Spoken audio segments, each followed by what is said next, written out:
Hey Waffle Gang, I do hope you're well. My name is Mark and today we're checking out some more Reddit stories, and if you do love a Reddit story, why not consider hitting a like, subscribe, maybe that notification bell too. And let's crack on with today's first story. Much love guys. Now today's first story comes from Scared of a Snake, which says, my 24 female, husband 26 male, abruptly adopted a Burmese Python. It terrifies me and I want to rehome it. Maybe this would be more appropriate on r/snakes, but this problem is less about the python itself and more about my relationship with my husband. So personally, I don't think so. 6 months ago, our corn snake unexpectedly died. My husband and I were both very upset. He was a cute little guy and still very young. My husband has owned several small reptiles during his lifetime and told me he was thinking of trying a milk snake this time instead of a corn or a garter. Instead, 2 months after our corn died, he came home with a baby Burmese python. Apparently, it's always been his dream to own a Burmese. Not only am I pissed that he got something like that without consulting me. On the upside, where we live they are legal, but I had several reservations that have only grown since we've owned it. I have GAD, G-A-D, and that triggers my anxiety like no other. Just in case, GAD or GAD stands for Generalized Anxiety Disorder. And Opie continues, when I was doing research about Burmese pythons, I kept reading stories about them killing pets, children, and even their owners. So now I'm freaked out and have barely slept for 4 months. This is made worse by the fact that my husband has no experience with large snakes, and the larger the python grows, the more it shows, and also by us having a cat. The other snakes we've had, our corn snake and my husband's older garter snake, pose no threat, but now I constantly worry that the python is going to get out and eat her. I've taken to locking the cat in our bedroom at night, which interferes with our sleep since she meows and scratches at the door, and I constantly worry about her when she's home alone. I'll reiterate, this thing is fucking huge. He is already 6 feet long. I'm home more than my husband, so I have to feed it and change its substrates often. I hate doing both. So much. Especially now that he's graduated to eating rabbits and pigs. I honestly think that since my husband bought him without consulting me, that caring for it should be his sole job. But I'm not going to let it go hungry or live in its own waste out of pride. I honestly don't think we'll be able to give this snake the best quality of life, which I think is essential for all pets. He's getting too big for the tank he's in, which is his third since we've gotten him. And I don't think we have the room in our house for the enclosure my husband wants to build him. His food is very expensive and eating into our savings. But it's what he needs, so we can't downgrade. The python does not deserve to live in a tiny space and eat inadequate food because my husband wanted one as a kid. At the same time, there's a good possibility it could eat us out of house and home. I don't want kids while we own a python, and these things can live up to 20 years. I don't want to never have children, which I've dreamed of because of a python. Because of all these reasons, but especially the ones about our cat and its quality of life, I think we should rehome the python, preferably to a wildlife sanctuary or something. I've gently brought all of this up to my husband, how much mental anguish it causes me, how worried I am for our cat, how the snake is unsustainable. And all he's done is tell me to get over it, accuse me of not caring about his happiness, and tell me I'm being prejudiced against animals that aren't cute and cuddly. None of this is true, not even the last accusation. I like this smaller snakes a lot. How can I communicate productively with my husband about this issue? He already loves this snake, and I think that's getting in the way of him seeing reason. Opie also adds an edit and says, for the snake people, I acknowledge now that our husbandry is probably wrong, proving my point even more. Also, I've been informed that the snake probably wasn't a baby if it's at that size now, so take that into account. I am not the most knowledgeable about snakes. For me, and putting myself in OP's shoes, the fact that he came back and brought it without even discussing it could have been any kind of pet. That is enough in itself for me to be really pissed off at that. Throwing into the mix that it's a potentially dangerous snake at this, wow, it sounds like from what people are saying it is a dangerous snake if you don't know how to handle it properly.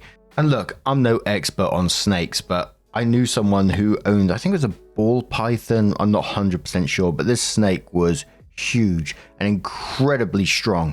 And again, putting myself in your shoes, but I'm replacing the cat with Poppy.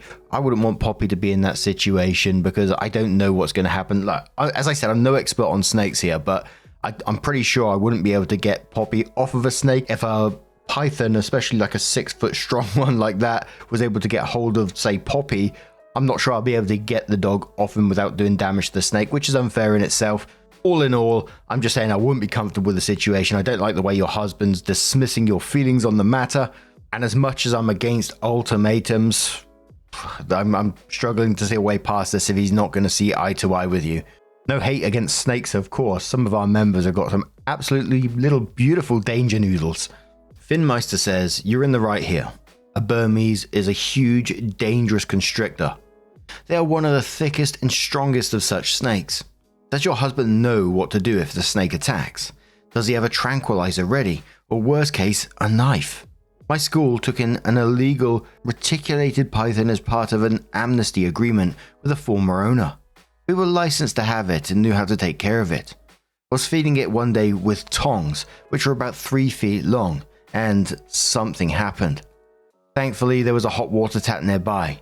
The snake only threw 2 coils around my arm, and I didn't have to sacrifice it. I don't believe in killing any animal unless there is no alternative, or in the case of euthanasia. But I do have minor nerve damage in that hand which will never heal.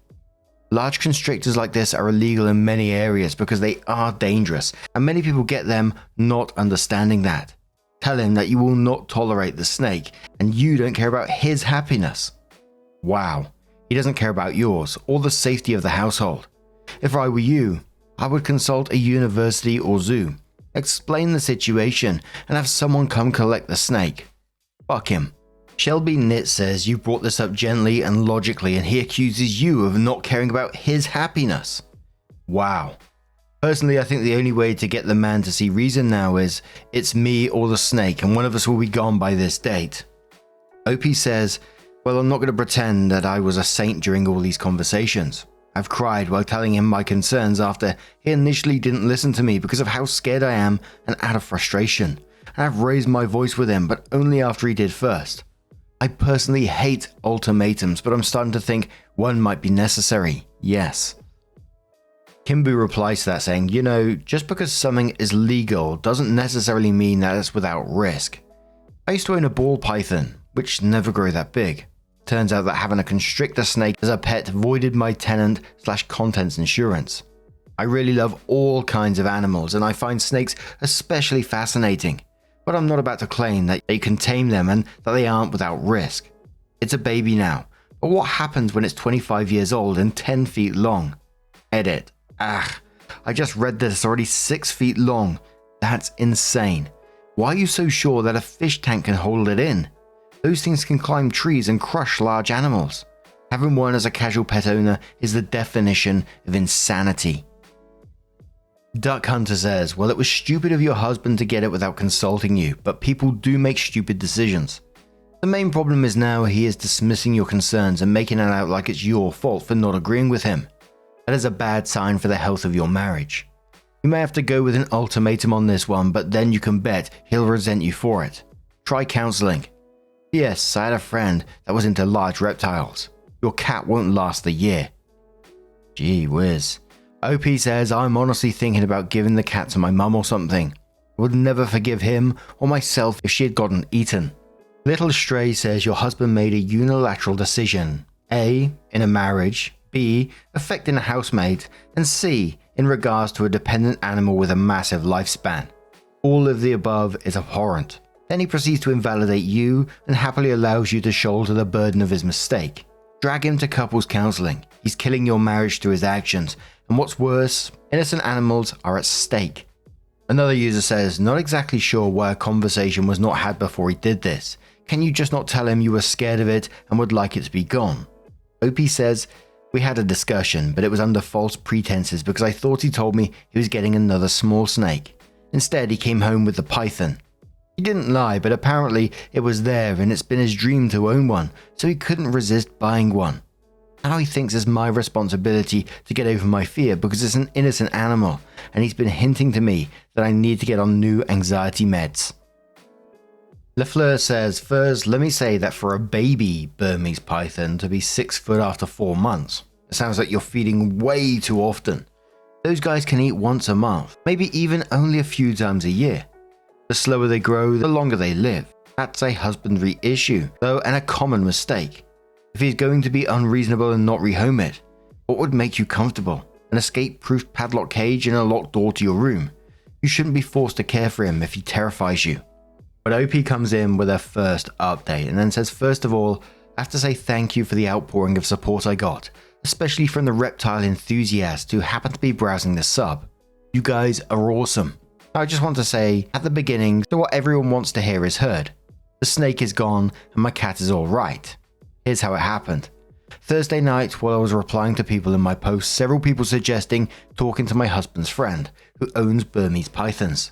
Is an experienced reptile keeper and could be a huge help. I was too blinded by the situation / my own anxiety to even think of that. I messaged him on Facebook Thursday night and told him the situation.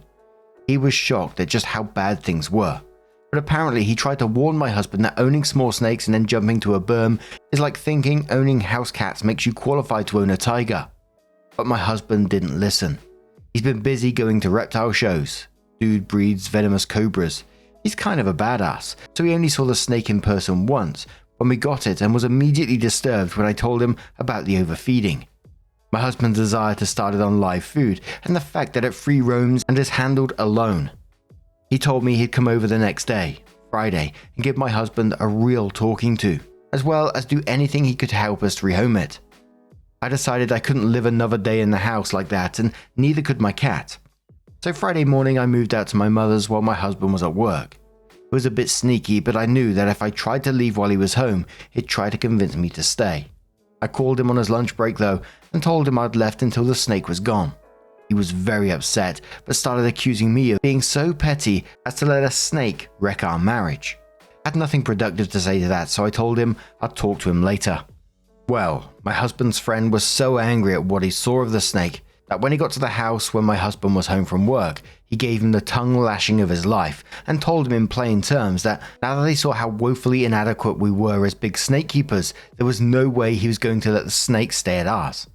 Being yelled at really affected him. When my husband drove over to my mother's to talk to me, he looked like a kicked puppy. He broke down and told me that he loved me, that he was sorry for the hell he put me through, and that it had taken having reason yelled to him by an expert for him to really see what was going on, and that he understood now that the snake could no longer live with us. I know at that point that the sorrow he felt was due to having his snake taken away, not of real understanding. Not yet. So don't worry, he's not completely off the hook. It was cathartic to hear though. His friend contacted a herpetology society he works with regularly, and then a member of that society whose speciality is rehabilitating snakes that its irresponsible pet owners get and then mistreat on his ranch. So snakes went yesterday to this guy's ranch, where he'd be fed the right food and go on a diet apparently, and live in a space big enough for him. My husband and I have talked a lot about this, and he acknowledged that his fervent desire to fulfill his childhood dream made him careless and selfish, that he wasn't trying to be malicious towards me, but he just wanted a snake so badly he'd do and say anything to keep it. It still seems like though that he hasn't learned, which I'm not expecting this early, but is still a mite disappointing. He talked yesterday about getting a ball python, and I put my foot down. I don't think we should get another snake for a long time. On Sunday, I sat him down and asked him to tell me the truth of how he got the python, because walking into a pet shop for a milk snake and just finding a Burmese was sounding more and more implausible the more I thought about it. He admitted that he arranged to get one with a breeder online while he was telling me he wanted a little snake, meaning he was actively lying to me. This breeder is also a state away, meaning my husband participated in something illegal when he met up with him to get it, since transporting Burmese pythons across state lines is against the Lacey Act. I'm very angry about this. I'm upset about his lies, and I'm upset that he blew me off for months. He admitted he lied just because he knew I'd say no, which shows such an immaturity that almost disgusts me. I'm upset that he broke the law. I'm upset that he only listened to what I told him when it came from someone else. Apparently, he's been having a quarter-life crisis that he didn't tell me about because he feels that he should have accomplished more with his life at 26. He never went to college. I feel sympathy for him with that, but that's no excuse to treat me badly. I moved back home with my kitty last night, but our marriage is in severe jeopardy right now due to the lying and the lack of respect my husband has showed me. But I made vows to stick with him and I don't take those lightly. We're going to be getting counselling, which I hope will make him really see what was wrong with what he did, rather than a knee-jerk response to being in trouble, so to speak, and will strengthen us. If not, well, I'll have to consider my options. Opie then adds their second update and says, "Hi, I'm back. The snake is still gone, but I guess I'm coming back out of desperation. People messaged me wanting to know how I was doing anyway. On the surface, therapy has been going well. My husband has been doing everything right. He's been contrite, open-minded, and treats me like a princess at all times. I can tell at home that he's making a conscious effort to listen to my opinions and thoughts, and incorporate our therapist's suggestions into our lives. I feel like the hugest bitch saying this, but I don't think it's enough. Over these past weeks, I've come to terms with the fact that something about how I view my husband has fundamentally changed. And finally, after extensive soul-searching a few years ago, I realized what it was. I have no respect for his intelligence anymore after all of this. That is very, very important to me. And now it's just gone, and I don't know if it can come back without him getting a personality overhaul.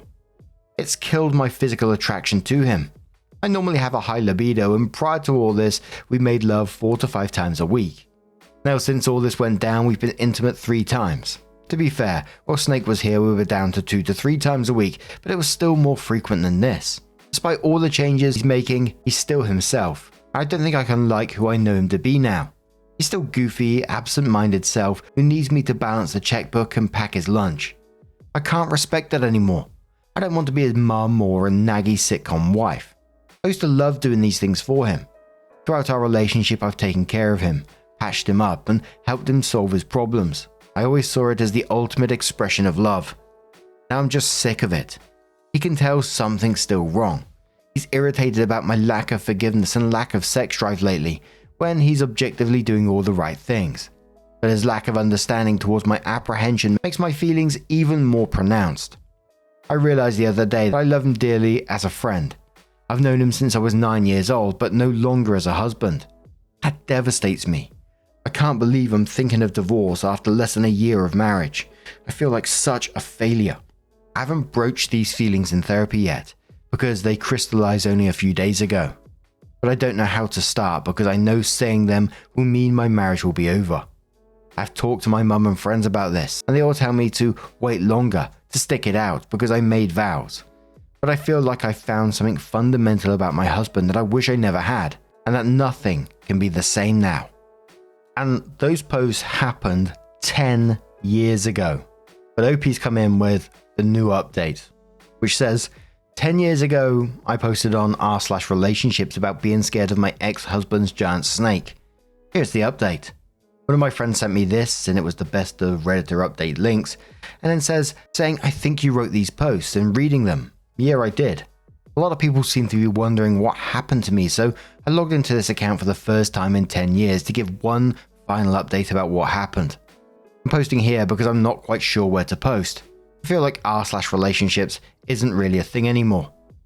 Basically, my ex brought home a Burmese Python after telling me he wanted a milk snake, and I was really scared of it and anxious, and he was dismissive of my worries.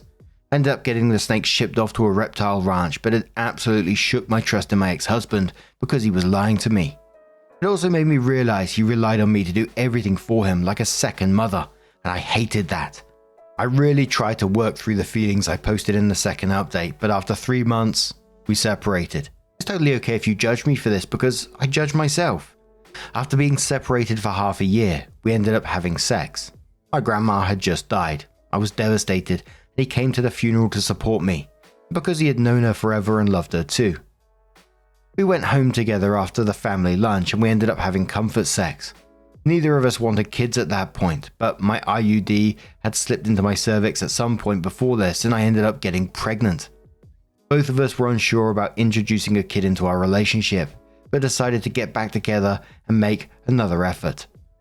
I had always wanted to be a mum and didn't want to abort.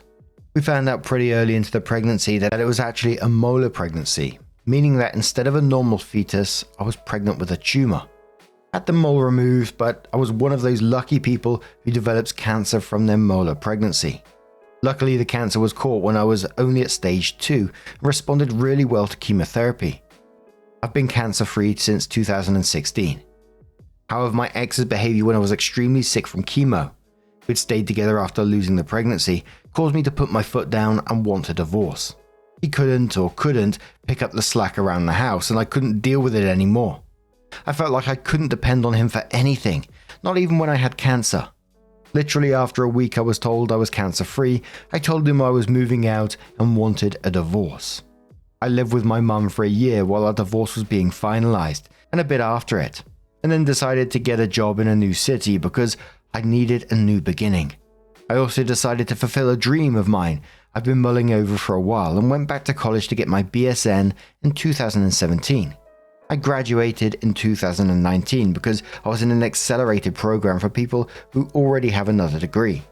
I now work as a neonatal nurse.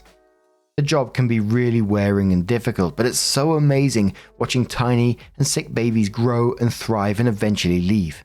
I feel like I've found my calling. I also met a guy in my class when I went back to school. We were just friends for 2 years because I didn't feel ready to date. And then in 2019 we started dating. That guy is now my husband. We got married in 2022. My current husband is the most amazing man and partner I could have ever asked for. I can fully lean on him and him on me. I don't have to ask him to please pick his socks up off the floor. He even does most of the cooking because I hate cooking. Due to my cancer treatment, I went into premature ovarian failure. So we're going to start IVF in the new year with eggs I had frozen before my chemo began. We also want to adopt and/or foster at some point, and I've been looking into that as well. I know for sure my husband is going to be a wonderful support for me and an amazing father. At the time of my divorce, I had no confidence my ex would be either of those things. I don't want to just bash my ex though. He's doing much better since we got divorced. A month after I left for good, he attempted suicide and was put on a 72-hour hold at the hospital. He took their advice to follow up with a psychiatrist seriously and was diagnosed with ADHD.